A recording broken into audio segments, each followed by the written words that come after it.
దేవుని యందు ప్రియమైన సహోదరి సహోదరులారా, దేవుని ప్రియబిడ్డలారా, మీ అందరికీ ప్రభు యేసు నామమున శుభాకాంక్షలు దీవెనలను అందిస్తూ ఉన్నాను.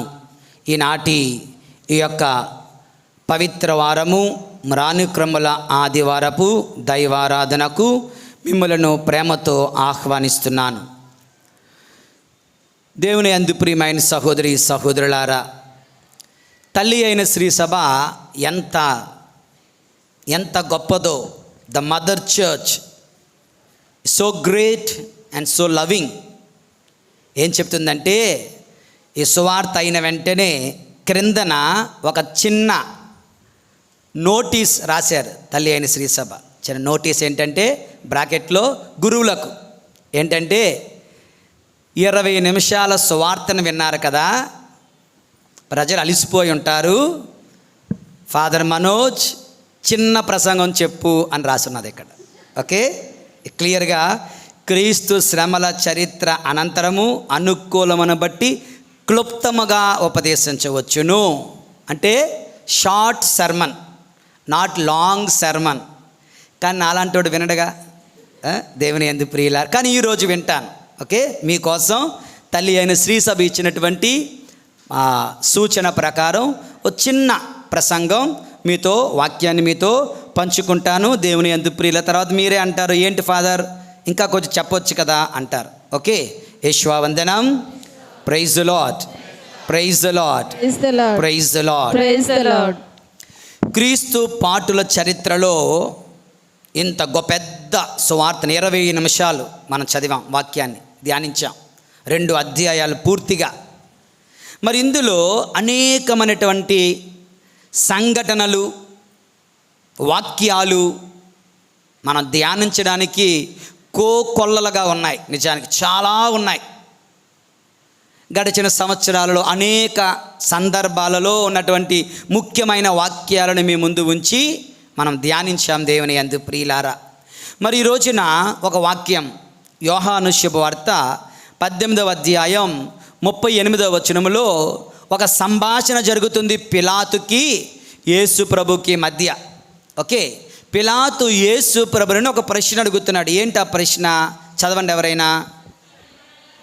పిలాతు అంటున్నాడు యేసు ప్రభుని, యేసు సత్యమనగానేమి? చెప్పండి అందరూ. యేసు ప్రభు ఏమని సమాధానం చెప్పారు? ఏమీ సమాధానం చెప్పలే. ఈ వాజ్ సైలెంట్. సత్యమనగానేమి అంటే ఈ వాజ్ సైలెంట్. ఏం మాట్లాడలేదు, ఏం చెప్పలేదు. దేవుని యందు ప్రియులారా, చాలాసార్లు నేను ఇక్కడ క్రిందన ఉంటాను కదా, పెద్దగా ఎవరో లేనప్పుడు ఎవరో వచ్చి బెల్ల కొడతారు. బయటకు వస్తాను ఇలాగా తలుపు తీసి వచ్చి, బాబు ఇక్కడ విచారణ గురువు ఎవరు అంటారు. Who is the parish priest అంటారు. నేను అంటాను సైలెంట్గా తలుపేసుకుని లోపలికి వెళ్ళిపోతాను. ఒక్కొక్కసారి ఏమండి ఫాదర్ మనోజ్ ఎక్కడండి అంటారు. ఫాదర్ మనోజ్ నన్ను వచ్చి ఫాదర్ మనోజ్ ఎక్కడండి అంటారు. నేను అంటాను అల్లా బయటికి వెళ్ళారు చూడండి అని చెప్పి లోపలికి వెళ్ళిపోతాను. దేవుని యందు ప్రియమైన సహోదరి సహోదరులారా, నిన్ను వచ్చి నీ పేరు పెట్టి నువ్వు ఎక్కడనంటే ఏం చెప్తాం? There is no words. Yesu ప్రభువును కూడా పిలాతు అంటున్నాడు, యేసు సత్యము అనగానేమి?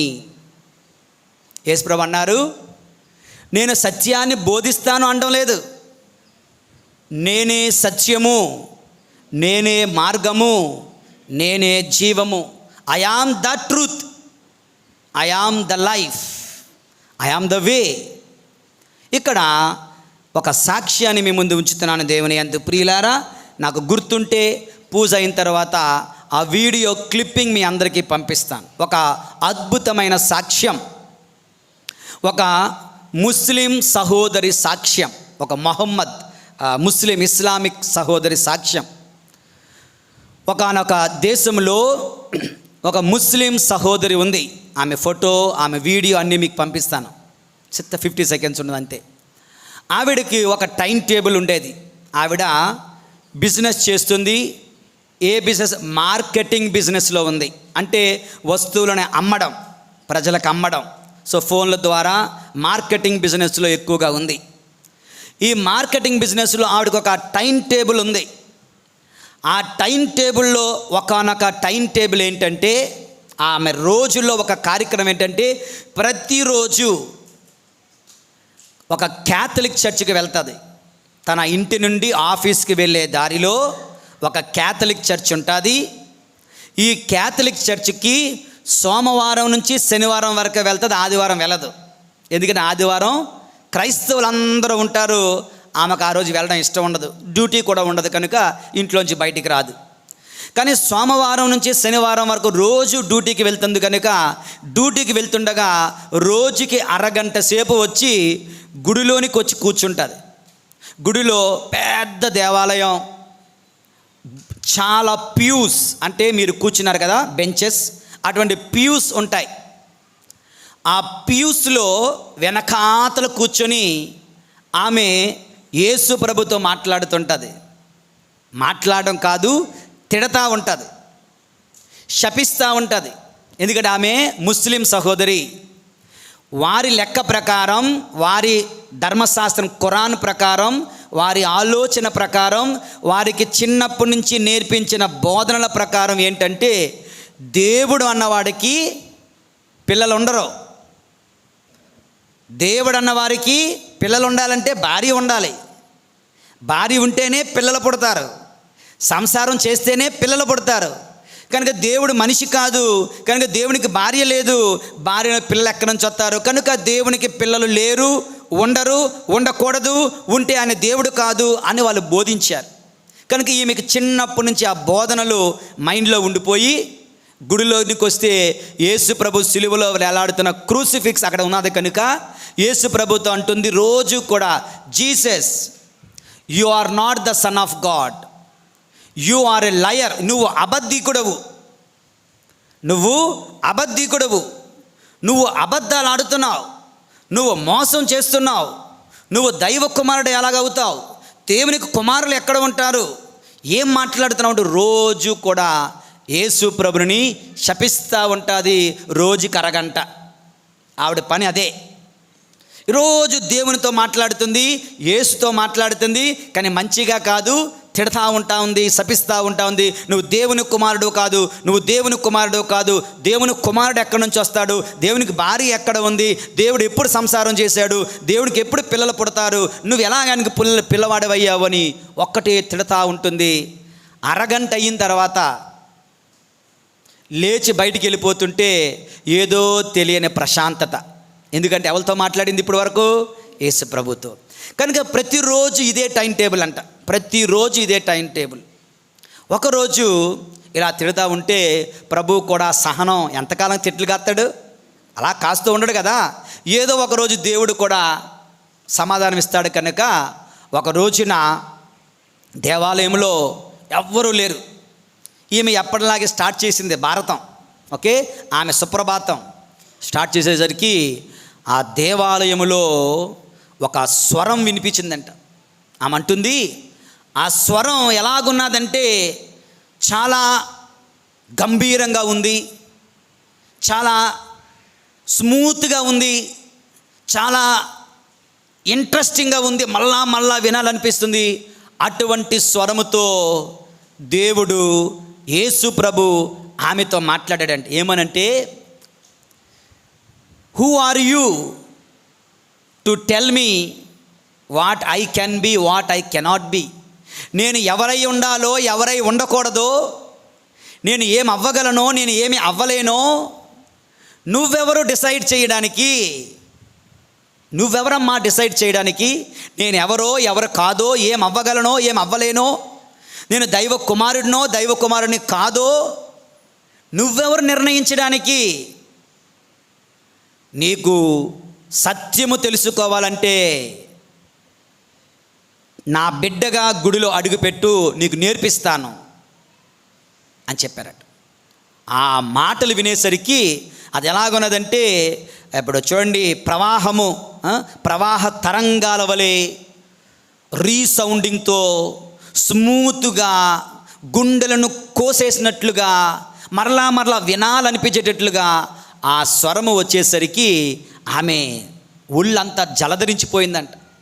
దేవాలయం మొత్తం వెతికిందండి, ఎవరైనా ఉన్నారా అని. ఎవరూ లేరు. అది యేసు ప్రభు స్వరమే. యేసు ప్రభు నన్ను మందలిస్తున్నారు, కానీ ప్రేమతో మాట్లాడారు. ఎంతో ప్రేమతో మాట్లాడినట్టు అనిపించిందంట. కనుక నన్ను తన బిడ్డగా రమ్మంటున్నారు, అలాగ వస్తే నాకు సత్యం ఏమిటో నేర్పిస్తానన్నారు అని లేచి ఆ రోజంతా అక్కడ ధ్యానించి అక్కడి నుంచి ఆమె వెళ్ళిపోయింది. తెల్లవారు మరుసటి రోజు మళ్ళీ వెళ్ళడానికి సిద్ధపడింది. ఈసారి ఆమె దేవాలయానికి వెళ్ళే ముందు షీ వాజ్ లైక్ ఏ తబూలా రస అంటే క్లీన్ స్లేట్. చిన్నప్పటి నుంచి విన్నవి, ఎవరో చెప్పినవి అర్థం అన్నీ పక్కన పెట్టి I'm coming like a zero, I'm coming like a empty slate, I'm coming like a empty paper, nothing is there. ప్రభువా, నాకు దారిని చూపించు, నాకు మార్గాన్ని చూపించు. నిన్న నాతో మాట్లాడావు, ఈరోజు నీవు నాతో మాట్లాడు అంటూ దేవాలయానికి వెళ్ళి కూర్చుందంట. దేవుని యందు ప్రియులారా, దేవాలయానికి వెళ్ళి కూర్చోగానే ఈ సిలువ నుంచి ఆ దేవాలయ సిలువ నుంచి సూదిగా రెండు కిరణాలు ఆమె గుండెలలోనికి చొచ్చుకొని వచ్చాయంట. వెలుగు కిరణాలు సూటిగా అవి గుచ్చుకున్నాయంట. ఆ గుండెలో ప్రభు మాట్లాడుతున్నారు, ఐ యామ్ ద ట్రూత్, నేనే సత్యము అని వచ్చిందంట. ఇంకా ఒక్కసారిగా ఆవిడ వణుకుపోతూ ఆవిడకి తెలియకుండానే ఆవిడ మోకాళ్ళు వేస్తుందంట. దేవుని యందు ప్రియులారా, మోకాళ్ళు వేసేసరికి కళ్ళ ముందు యేసు ప్రభు గొప్ప వెలుగుతో ప్రత్యక్షమయ్యారట. ప్రత్యక్షమైతే ఆమె ఐ బిలీవ్, నేను నిన్ను విశ్వసించుచున్నాను అంటూ ఆమెకు తెలియకుండానే ఆమె నోట్లో నుంచి మాటలు వస్తుండగా దైవ కుమారుడు యేసు ప్రభు అక్కడ ఆమెకు ప్రత్యక్షమయ్యాడంటే. దేవుని యందు ప్రియమైన సహోదరులారా, ఇది అక్షర సత్యం. ఈ సాక్ష్యం యూట్యూబ్లో రికార్డ్ చేయబడి ఉంది. ఈ సాక్ష్యం నేను మీ అందరికీ పంపిస్తాను, చూడండి, ధ్యానించండి, ఆలకించండి. దేవుని యందు ప్రియులారా, జీసస్ ఈజ్ ద ట్రూత్. యేసే సత్యము, యేసే పరలోకమునకు మార్గము, యేసే మనకు జీవము. జీవము అనగా 30 సంవత్సరాలు, 60, 70, 80 సంవత్సరాలు చచ్చిపోవడం కాదు జీవం. మనిషి అన్నవాడు ఎందుకు సృజించబడ్డాడంటే ఎల్లకాలము సదాకాలము దేవునితో, దేవునిలాగా, దేవుని పుత్రులలాగా, దేవుని సింహాసనముపై దేవుని ప్రక్కన కూర్చొని ఎల్లకాలము జీవించడానికి, చచ్చిపోయి మట్టిలో కలిసిపోవడానికి కాదు. దేవుని యందు ప్రియులారా,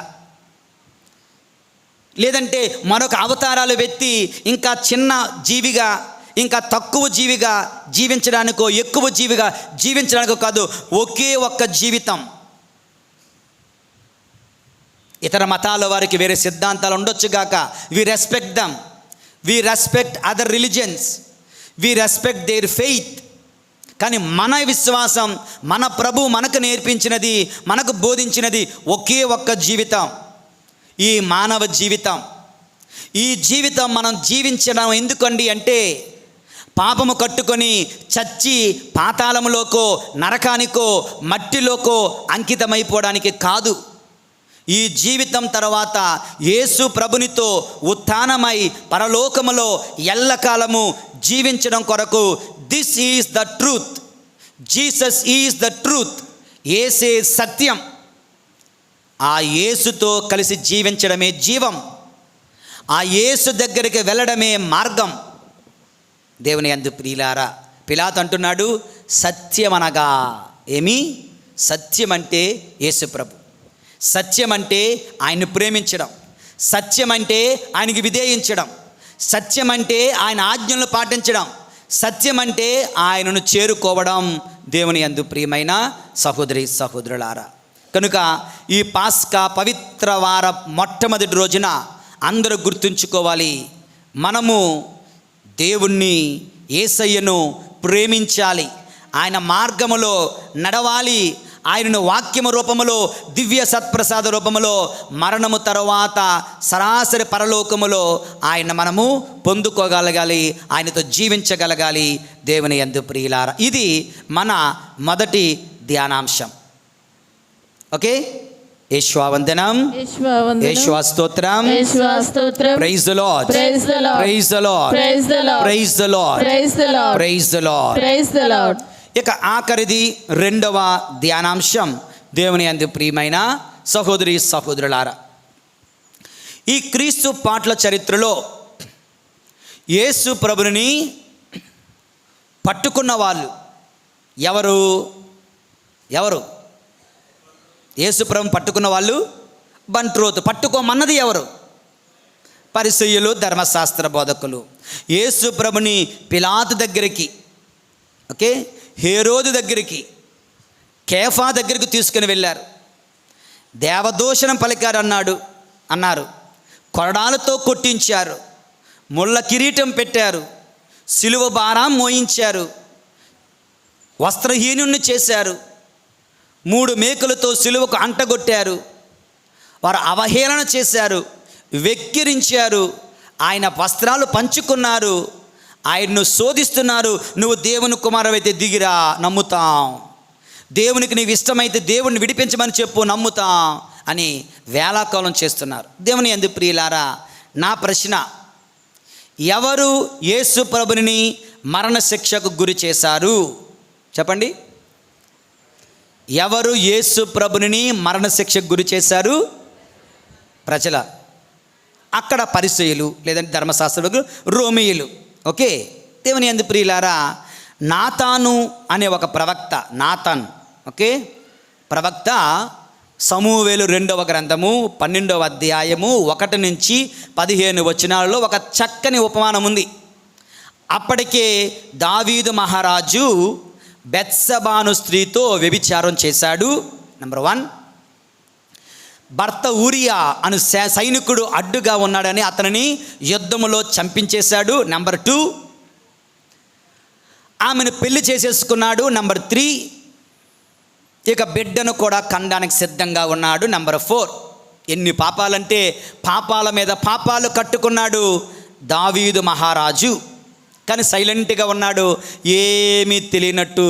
దేవుని యందు ప్రియులారా, అప్పుడు దేవుడు చూచాడు. మనవాడు నేర్చుకుంటాడా, వింటాడా, అర్థం చేసుకుంటాడా, పశ్చాత్తాపడతాడా? లేదు, అదేమీ లేదు.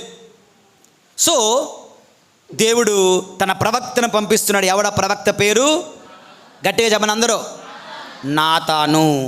నాతాను వెళ్ళంటున్నాడు, నీకు ఒక కథ చెప్పాలి అన్నాడు. దావీదు అంటున్నాడు, చెప్పండి అన్నాడు. మంచి కథ చెప్తున్నాడు. అనగనగా ఒకనొక ఊరు, ఈ ఊరే అనుకుందాం, నీవు పరిపాలిస్తున్న ఈ రాజ్యంలోనే ఒక కుటుంబం ఉంది. అతను మహాధనవంతుడు. అతనికి 100 కొలది 1000 కొలది గొర్రెలు ఉన్నాయి, మేకలు ఉన్నాయి, ఎద్దులు ఉన్నాయి, ఆవులు ఉన్నాయి, ఒంటెలు ఉన్నాయి, అన్నీ ఉన్నాయి. వాడి ఇంటి పక్కన ఒక నిరుపేద ఉన్నాడు. వాడికి ఒకే ఒక గొర్రె పిల్ల ఉంది, ఒకే ఒక చిన్న గొర్రె పిల్ల, ఒకటే. వాడికి వేలల్లో లక్షల్లో గొర్రె పిల్లలు. పేదవాడికి ఒకే ఒక గొర్రె పిల్ల. ఇప్పుడు ధనవంతుడి ఇంటికి చుట్టం వచ్చాడు. ఎవరు వచ్చారు? చుట్టం వచ్చాడు.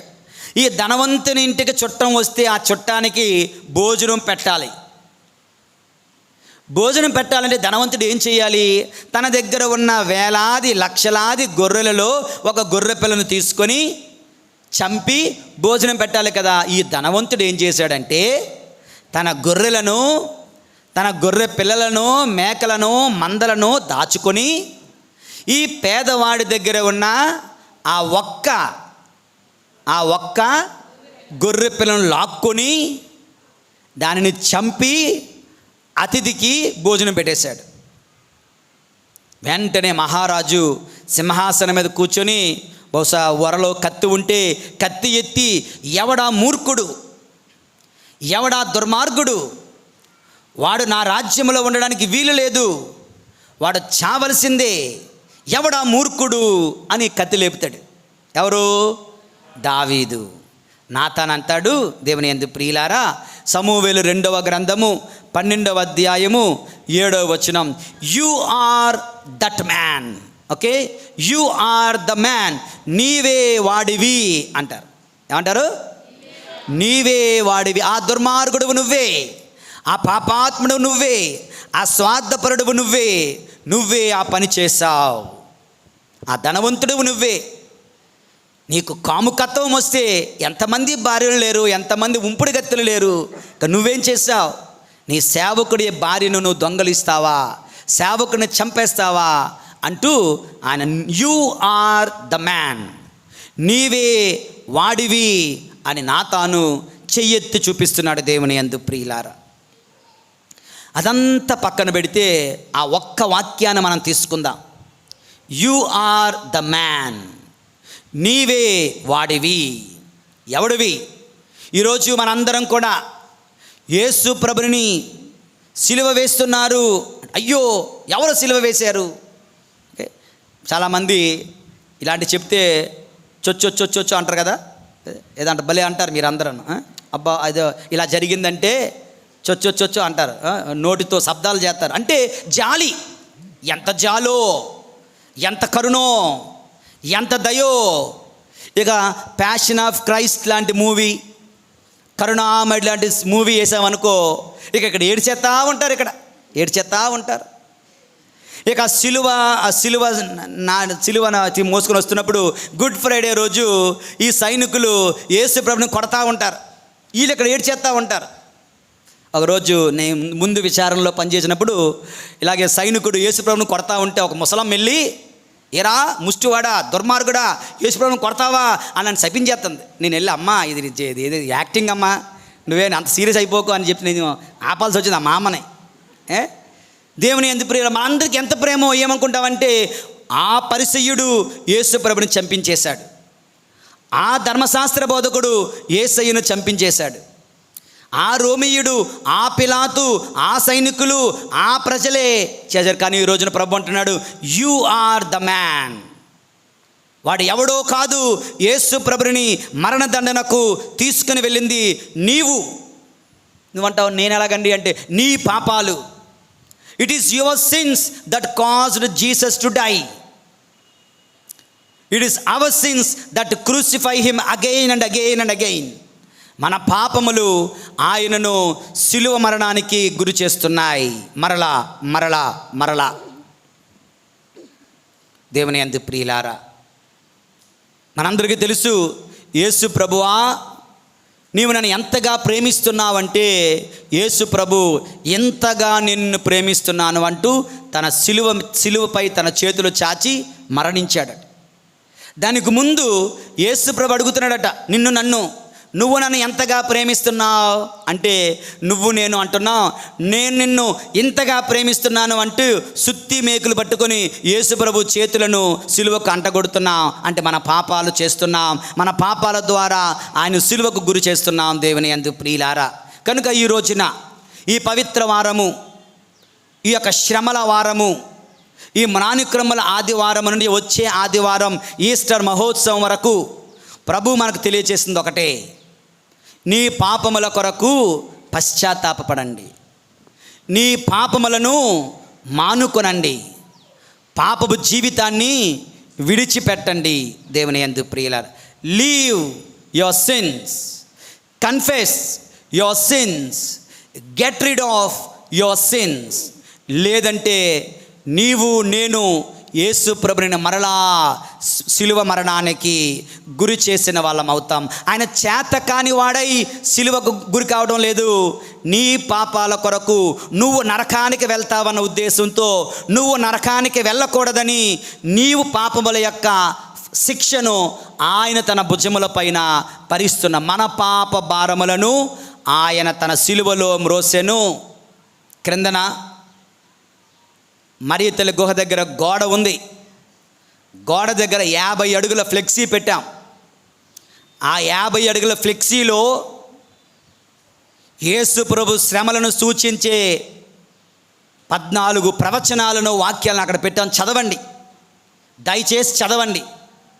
దేవుని యందు ప్రియులారా, ఇదిగో నీ పాపముల భారము ఆయన భుజంలోపై మోసెను, తాను పొందిన గాయముల ద్వారా మనకు స్వస్థతను దయచేసెను, తన రక్త ప్రోక్షణ ద్వారా సాతాను నుండి మనల్ని వెలనిచ్చి కొనుకొనెను.